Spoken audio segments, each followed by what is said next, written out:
संत कवि भीम भोईଙ୍କ जयंती श्रद्धा सुमन अर्पण। संत कवि भीम भोईଙ୍କ जयंती अवसर में आज ओडिशा विधानसभा बाचस्पति श्रीमती सुरमा पाढ़ी संत कवि भीम भोईଙ୍କ प्रतिमूर्ति में श्रद्धा सुमन अर्पण करछन्ती।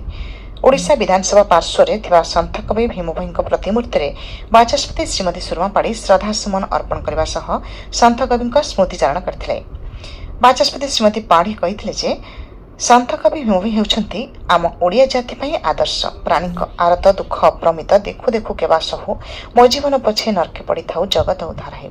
एही महान चिंताधारा और संत कविଙ୍କ नीतिबाणी आज कोटि कोटि लोकन को प्रेरित करछि। संत कवि भीम भोईଙ୍କର जन्म जयंती अवसर में मु तांका प्रति गभीर श्रद्धांजलि अर्पण करुछि।